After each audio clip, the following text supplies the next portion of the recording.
The asphalt cowboys of America's highways rule the roads and supply our lives. Without trucks, America stops. Within a week, the shelves would be empty. But for some, the interstates are a hunting ground. We park, we go to sleep, we have no idea what's going on in the truck next to us. With 500 murders along America's highways, are predators drawn to trucking? He said it's kind of like hunting, because once I got them in the truck, they were dead. Or does trucking create predators? I gave you the opportunity to do exactly what you shouldn't do. And the killing doesn't end on the road. Trying to break in right now. He's at the front door. The police were not even near apprehending him.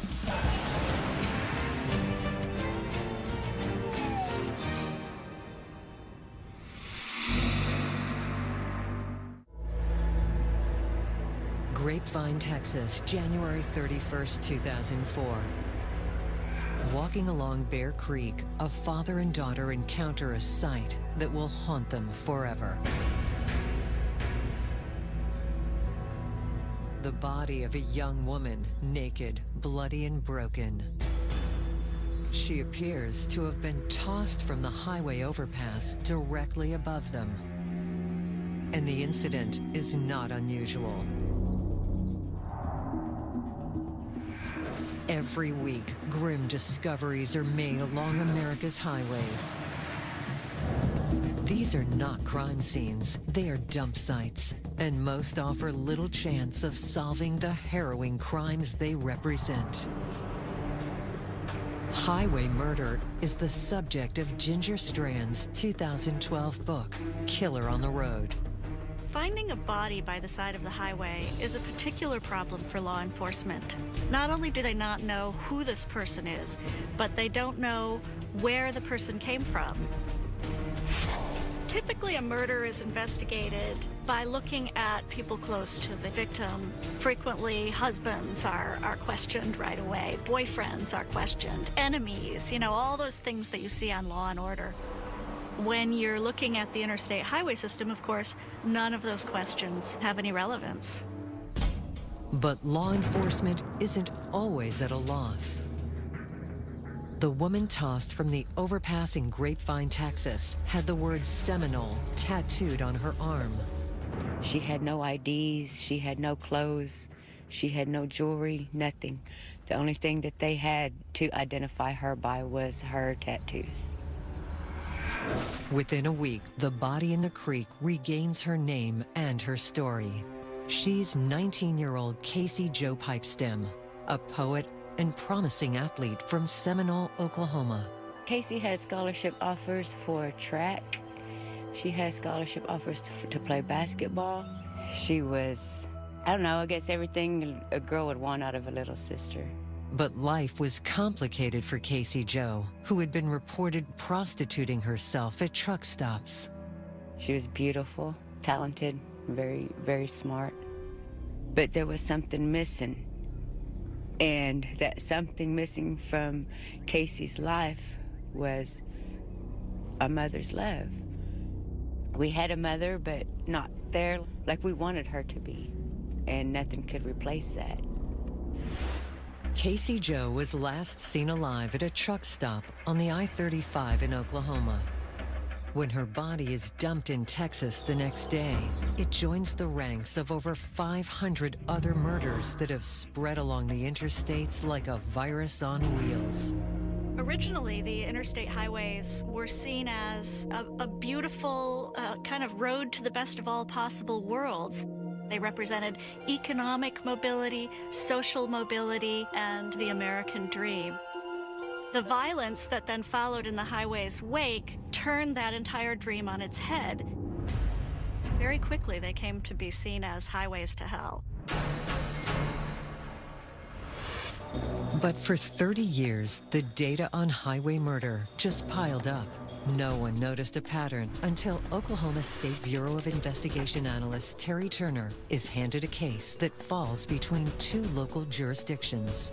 The victim was found along Interstate 40, about halfway between Oklahoma City and the Arkansas state line. an area where a truck could have pulled off or a vehicle could have pulled off and then re-entered the highway. She was found nude. She had bindings on her hands. Her head was covered. Just the whole environment or the whole scene was unique in what had been done to this particular young lady. The victims' bodies often tell us a story. If the body has been positioned in a certain way, there's a story there, and that'll be very important to distribute that information from city to city, from county to county, from state to state. We put out law enforcement communication between all law enforcement in the country. Within 72 hours, we found 2 other victims within the last 2 months that were very similar in nature.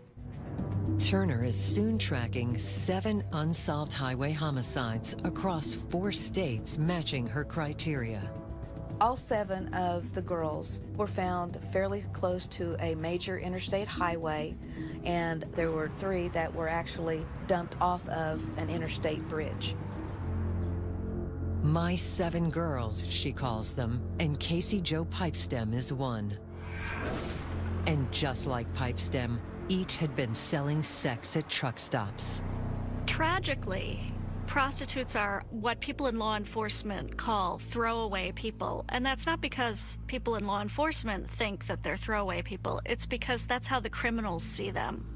Prostitutes' friends and associates are frequently less willing to talk to the law. They don't want to talk about where they were last seen or what they were last doing. So all of this makes it easier for them to become victims of predators.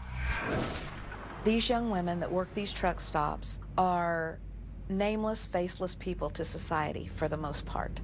But each day I would look at their picture and I knew that they were somebody's daughter, somebody's sister, somebody's mom, and they became very, very important to me. Local detective Clark Fine of Hendricks County, Indiana, takes the same view. We're the protector of everybody. We don't just protect the rich people and the homeowners, we protect everybody. Simultaneous with Terry's investigation, Fine is working the case of murdered prostitute Buffy Brawley, killed 1 month after Casey Jo. The 27-year-old mother was discovered off Interstate 74 south of Indianapolis. But here, the condition of both the body and the dump site contained telling information about the killer. Our investigation of the scene revealed that a truck had pulled in a large semi pulling a trailer, had made a sweeping right turn. We could tell that by the tire tracks revealed through air photography and also on the ground. The victim's injuries point to a trucker as well. Buffy had burn marks to her wrists and ankles. That was the result of what's called trucker's rope, which is the yellow rope they used to tie down equipment and tarps. She also had been hit with a tire thumper. We put out a lot of information to the press and to the police computers asking for assistance. Within a couple of days, I received information from Terry Turner, tied in our case with hers, and we exchanged information sometimes on a daily basis. Because of the evidence, the logical belief was that it was somebody in the, in the trucking industry. Truckers are now squarely in the crosshairs for the murder of Buffy Brawley. But it's not until America's Most Wanted airs a story on Casey Jo that both investigations break open.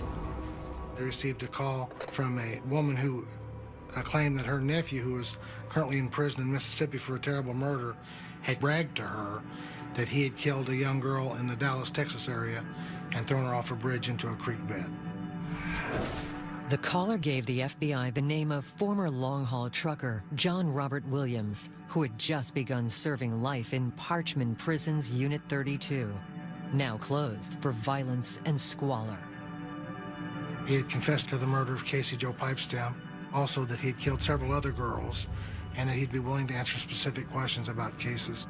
Detective Fine and his partner head to Mississippi to interview the killer. He was very personable, seemed very intelligent.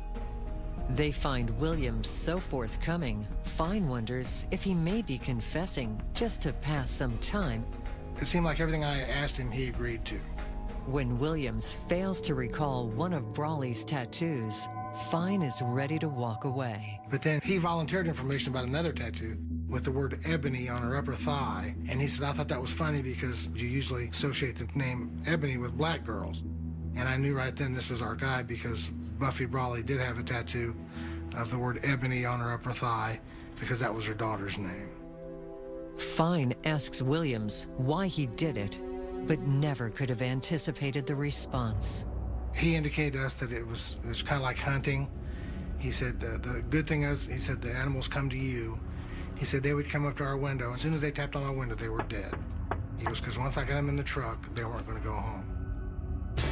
Killers like Williams are extremely dangerous. They're short-fused hotheads with underlying rage towards women. And when they see these prostitutes circulating around the truck stops, they will have the deep hatred. And we often see a consistency with serial murder. They're attacking somebody that's just about their same status level, but just a notch below. So by murdering a prostitute, what they're doing by murdering her is putting her down, and they're putting themselves up. Ultimately, Williams would become a suspect in at least 3 of Terry Turner's 7 cases. But his alleged crimes are hardly unique. FBI analysts discovered their files hold over 250 homicides connected to the I-40 alone. In 2007, they secretly launched the Highway Serial Killings Initiative and rapidly cleared 24 murders with 2 convictions and 1 person of interest. Each is a long-haul trucker. Today, at least 25 former truckers are serving time in America's prisons for serial murder. And prostitutes have been only the most visible of their many victims. Coming up, a teenage adventure turned journey to hell on 16 wheels. Caller says, I've left Regina in a barn, and I've made some changes.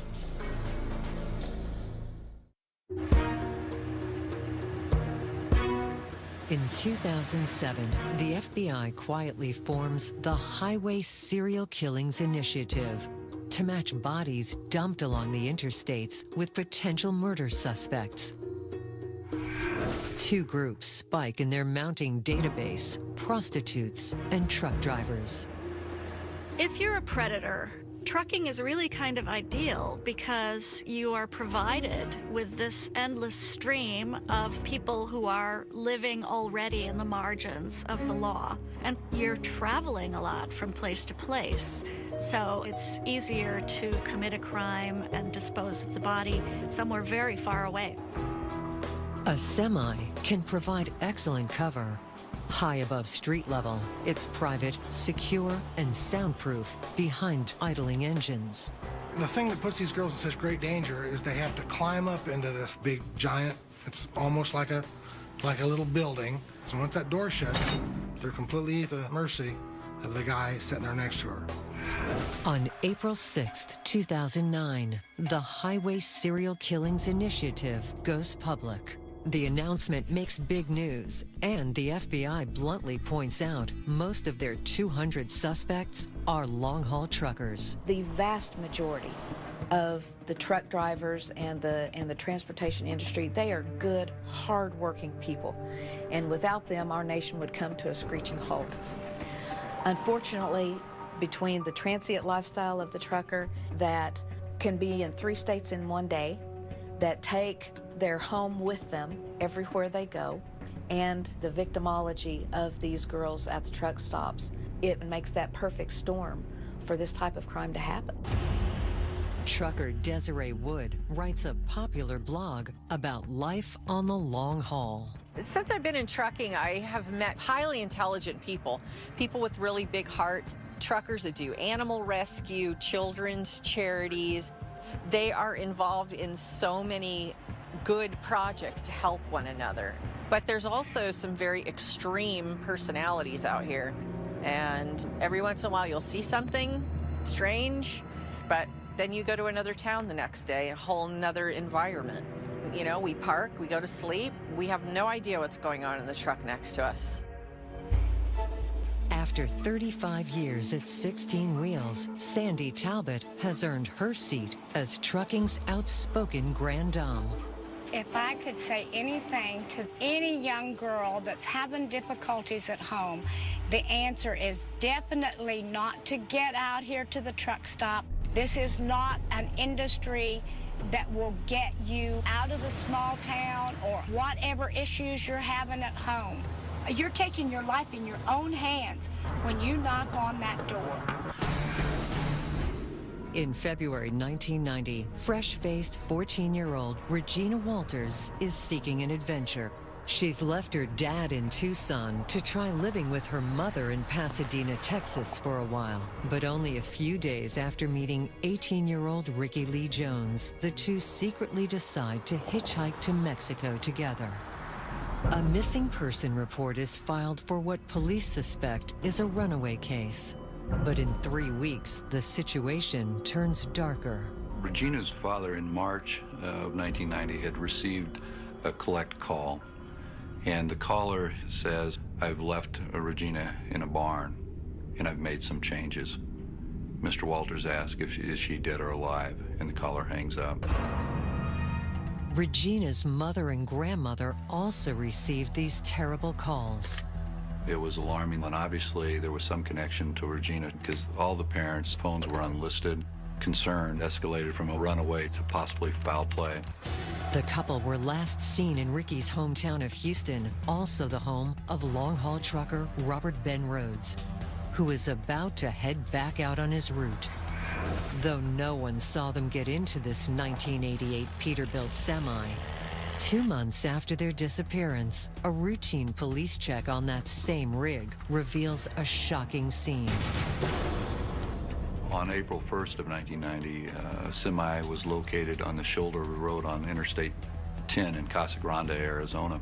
Arizona State Trooper came up to inspect the truck, and when he looked into the cab, he could see a girl was chained and bound in the sleeper berth of this semi. She still had a horse bridle in her mouth. There was evidence that she'd been whipped severely, and she was screaming and hysterical.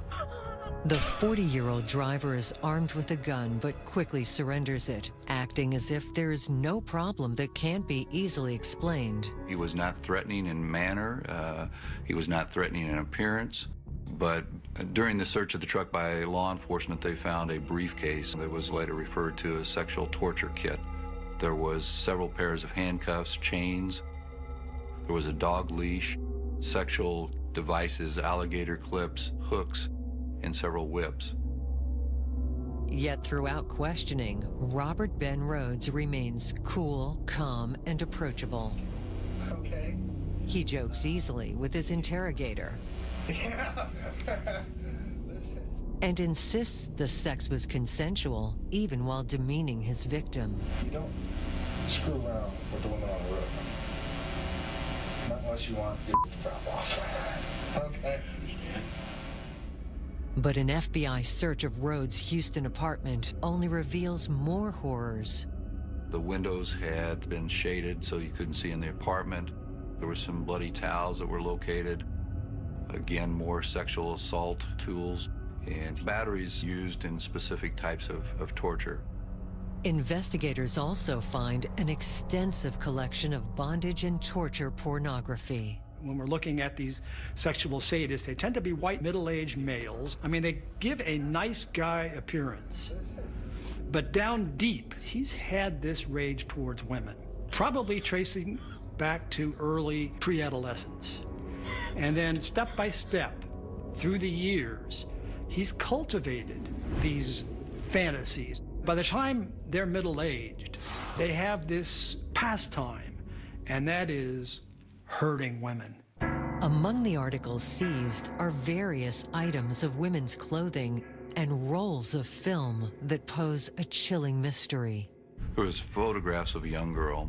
A majority of them were taken in what we believe to be Rhodes's truck, in various positions within the sleeper berth where she's bound. Then the photographs chronologically go to a location of a rural setting of a barn. And then she goes up into this loft, this hayloft, if you will, where she's bound with handcuffs and chains and then posed. Rhodes would especially enjoy looking at a photograph of his victims. This is first person. He relives it, but the photos are never enough. That just fuels their fantasy for the next kill. Rhodes spends the next 7 months in an Arizona prison, serving the first part of a 6-year sentence for kidnapping the woman found chained in his truck.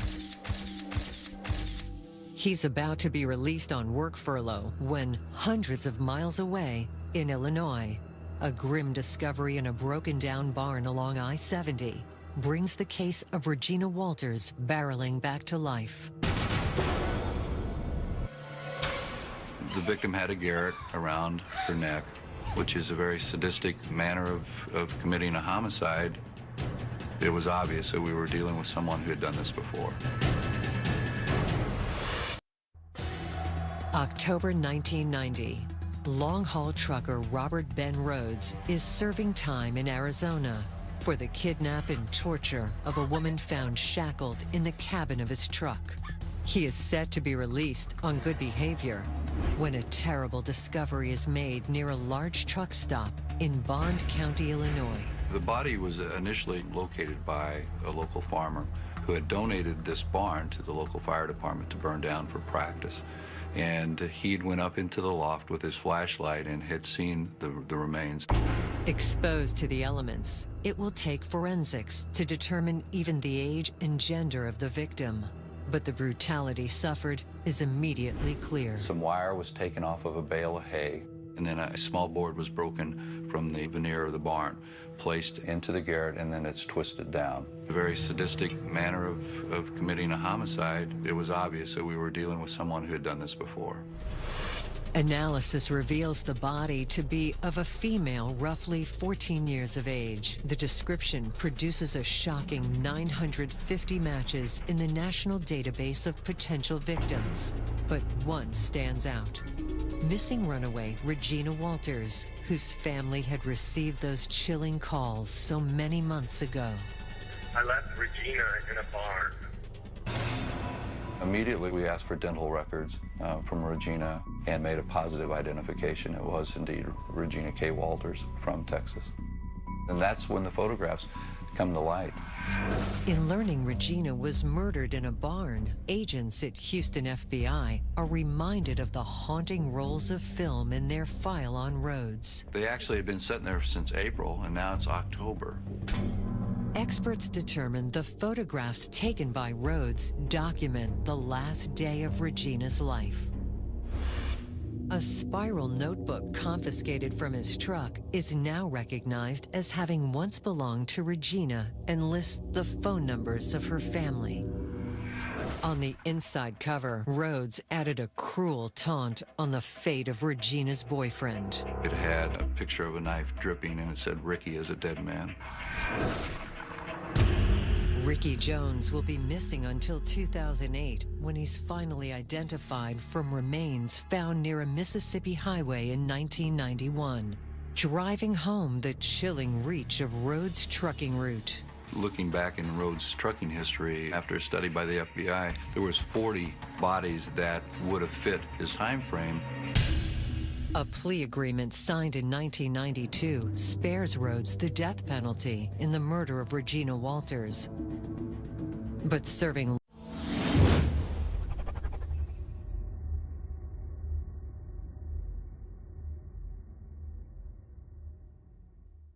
life without parole, his crimes continue to follow him. He will see 2 more convictions for murder in 2012. I'm convinced that Rhodes would have kept killing because there was no nexus early on to any of the victims. He had also told the victim in Arizona, as he was torturing her, that he wouldn't be caught and that he had been doing this for over 15 years. In trucking, sadist Robert Ben Rhodes found the perfect job to both feed and conceal unthinkable crimes for which he showed no remorse. But can unstable minds be inflamed by life on the road? Are there truckers who are driven to kill? Very few people are actually looking into the mental health effects of trucking. Is there something in the industry, in the lifestyle, in the way that it's being practiced that's pushing certain individuals who might have those sociopathic tendencies over the edge?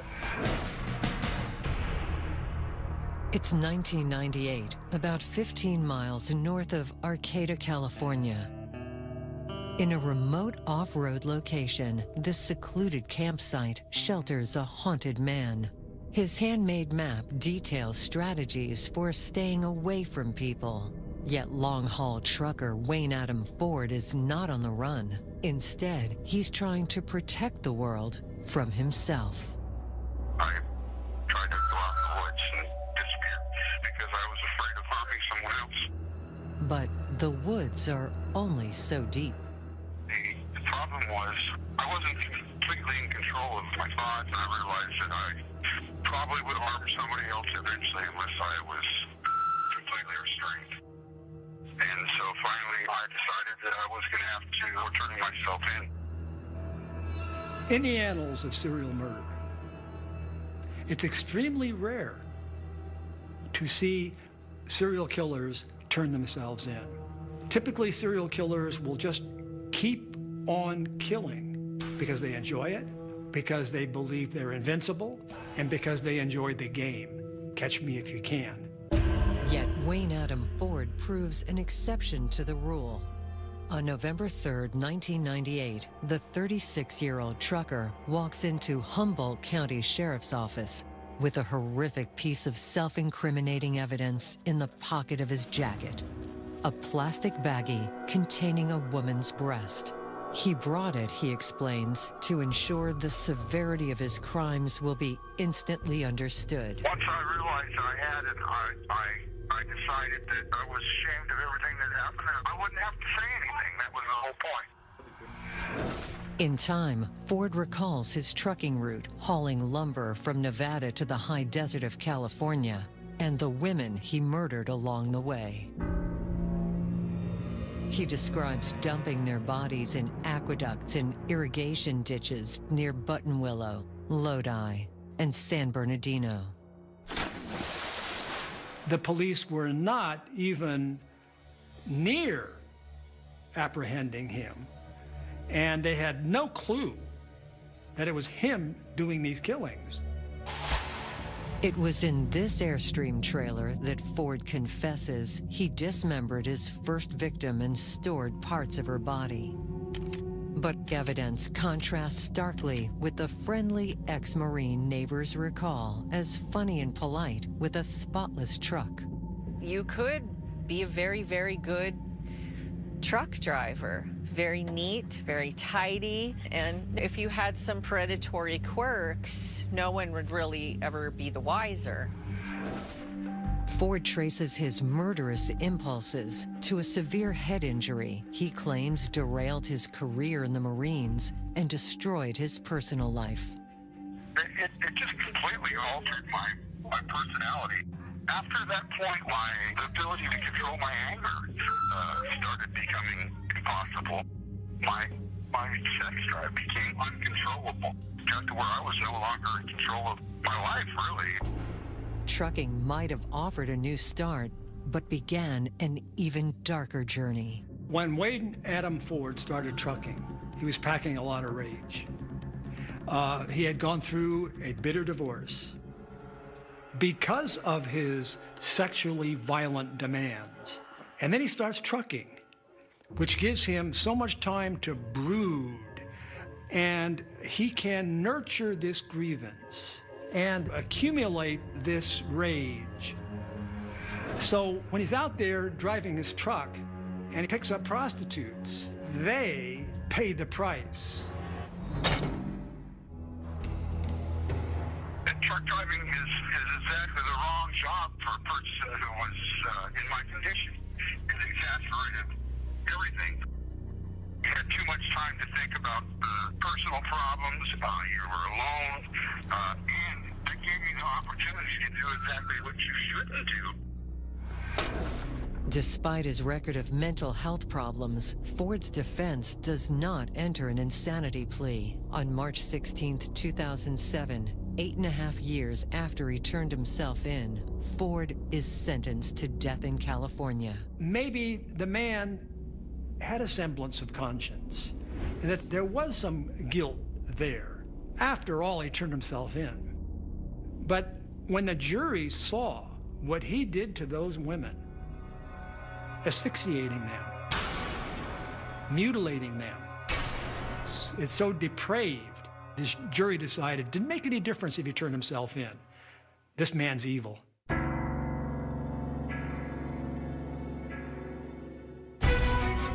Pressure and isolation at 39 cents a mile. It all comes to a rest at America's truck stops. But where sex traffickers are allowed to thrive, the yard can become an anonymous hunting ground. If you were going to go commit a crime where nobody really cares what's going out in the back 40, would you not go there?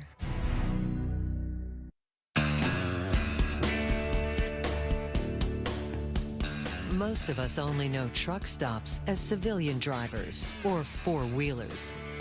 We go to the side designated for us. The trucking side is separate, and it's a world of its own.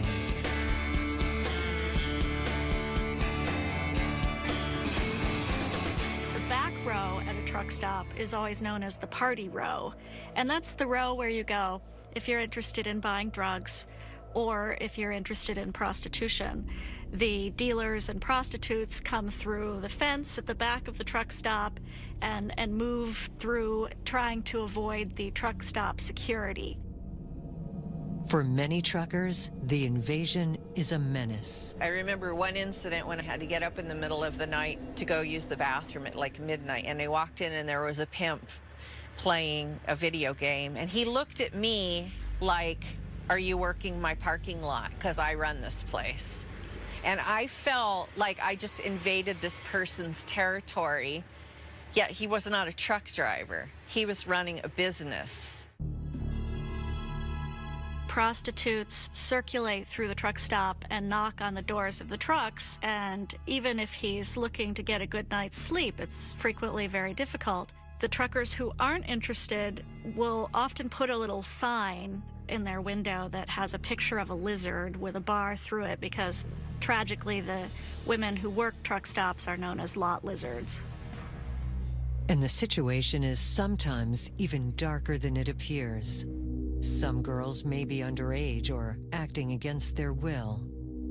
Assistant Chief of Police Jim Walters establishes recovery practices for endangered minors. At any time, there are just short of 300,000 young people, children, who are at risk of exploitation in terms of trafficking in the United States. These are our children in our communities. So you have a young person who finds themselves in a situation where they're homeless and they're dependent on the substances that they take that lessen and dull the pain. And very often what they find to support themselves is the only thing that they've got left, and that's their body. Almost all the prostitutes I interviewed over the years, they all said the same thing. They started out at a very young age, usually 12, 13, or 14, which always surprises me. But this guy will come in and he'll have a handful of money and a nice car, and they tell him how much they need them and how much they respect them, and they think, you know, I need to work for this guy. I need to give him money because he loves me. Truck stops are perfect for the trafficker because once the law enforcement's on you, you move 20, 40, 100 miles down the freeway to the next truck stop. You build in things like CB radios, and it's no challenge at all for the pimp to talk about where they're going to be at next and bring their customers to them. But many truckers are starting to push back against sex traffickers targeting their industry. The drivers have begun to have an outlet where they can speak outside of the cabs through social media and groups like Truckers Against Trafficking, educating them that maybe these people working in the parking lot are not doing it willingly. Maybe somebody else is pulling the strings back there, and here's some signs to look for. Truckers Against Trafficking was such a great idea because truck drivers are the eyes and ears of America. They see everything, they hear everything, and I'm a proud card carrier. It's a great card. It has a national hotline number, the 1-800 number that drivers can call if they see something suspicious. People have been rescued by just one phone call from a driver. This is just right for a bad situation. Authorities believe 19-year-old Casey Jo Pipestem had been recruited into prostitution when she was still a minor. Her suspected killer, former trucker John Robert Williams, has been a person of interest in 14 murders in 6 different states along the I-40 corridor. And he's confessed to many more. He had advised that he had been killing girls since he was a teenager. I asked him a specific amount, and he said he thought, he wasn't positive, but he thought he'd killed 37 girls. And I said, how do you obtain all these girls? And he said, other than the first couple, which he actually abducted off the street, almost all the others were girls that got into his vehicle on their own. And he said he knew that they were looking for business. He was looking for somebody to kill, and it worked out for him. But pursuing multiple convictions can be difficult when killers cross state lines. In law enforcement, we have jurisdictional boundaries. The bad guys don't. The murder of Casey Jo Pipestem has yet to be prosecuted a decade later. The community in Seminole still feels the pain. In January, on the anniversary of her 9th year memorial, we had a candlelight vigil in Oklahoma City. We didn't just light candles for Casey, we lit candles for the other victims as well. And the purpose of that was to let them know that just because y'all have forgotten, we didn't. We think about her every day. And we remembered her the way that we always remembered her, as beautiful.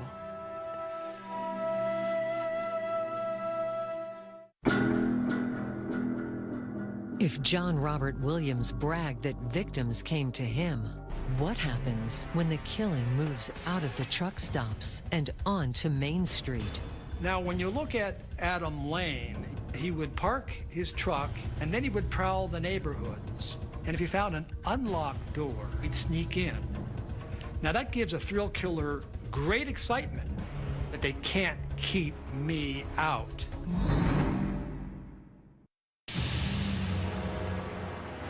Harrisburg, Pennsylvania, 2007, a quarter-mile off I-83. Homemaker Darlene Ewalt is brutally slaughtered with a fatal slash to the throat on her back patio. 2 weeks later, local business owner Monica Massaro is found stabbed to death in her own bedroom on Main Street in Bloomsbury, New Jersey. The very next day, and 290 miles away, police in Chelmsford, Massachusetts, field calls of terror from houses near the 495. Somebody's trying to break in. Okay, we have. Okay, these are going Trying to break in right now. He's at the front door. Then, at 4 a.m., the most harrowing call of all. A man came in with a gun and put it to my mouth and The parents of Shay McDonough had confronted her attacker just moments before, after hearing her whimpering through the wall. He had his face covered with a mask and had the knife to her throat, and he told her not to move, or he would kill her. Chelmsford police take the knifeman into custody and find him heavily armed with exotic ninja-type weapons and choking wire. But background checks reveal no prior arrests for long-haul trucker Adam Leroy Lane. When they unloaded his truck, they took out a whole bunch of scary stuff and a cap that said "World's Greatest Dad." And I just thought, how does that work? Lane traveled with a film called Hunting Humans in his portable DVD player. But the most damning piece of evidence found in his truck would prove to be a simple receipt from Bloomsbury, New Jersey. He had bought a radar detector at the TA truck stop, which is the truck stop located right near Monica Massaro's house. If you stood on Monica's front porch and looked to your right, you could see the truck stops down the street. The receipt was was dated for Sunday, July 29th, 2007 at approximately 5 a.m. And the date and the time matched perfectly to the window that we believe Monica Massaro had been actually murdered.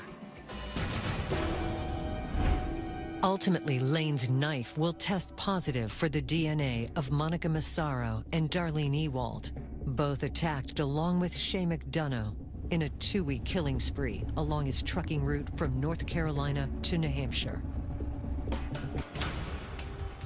Lane was a thrill killer. They identify with other serial killers. They embrace horror. They're nobodies who become a somebody through murder. And by killing nice, appropriate, decent people, they send a shockwave through society. It's a feeling of power, you know, that they can't keep me out. The case of Adam Leroy Lane might make anyone vote down the building of a truck stop in their community, but opposing one can generate terrible, unintended consequences. Trucker Jason Rivenberg was shot dead in an abandoned gas station in 2009 when he could not find suitable parking for the night. The day Jason went missing, I had a doctor's appointment at 9 o'clock in the morning to schedule the C-section for our twins. At noon, the guy he was driving for called me and said that he did not make his delivery time. A couple of hours later, the investigator from our sheriff's department came with a picture of Jason's tattoo for me to identify Jason. And then, with the tattoo, there was no denying. The killer got $7 off Jason's dead body. It was his change from dinner. There's a big danger for the drivers out there. Since Jason, I am aware of at least 10 more drivers being murdered for money. After a 3-year campaign, 2012 saw the passage of Jason's Law, dedicating federal funds to create safe parking areas where truck drivers can rest. It's not a luxury, it's something that they need. They're going out there making our world go around with little to no respect from anybody. They need this to be able to do their job and go home safely to their families. It's important to keep in mind that trucking is experiencing a huge boom. You'll see on the highway a lot truckers with a bumper sticker that says, "If you have it, a trucker brought it." And that's true. The vast majority of our commodities come to us via truck. That's what makes it so important to look at this industry with clear eyes and really try to make it be the best, safest industry it can be, because we depend on it. Anything and everything you buy, touch, or in your home, go to the store, comes by truck. I mean, it comes by ship, it comes by train, it gets to the ports, but it's not getting to your home until that truck arrives. A lot of people say without trucks, America stops. I like to say without truck drivers, America would stop. Within a week, the grocery store shelves would be empty. Just look around you, put your hand on it, and tell yourself this came by a truck, because that's how it is.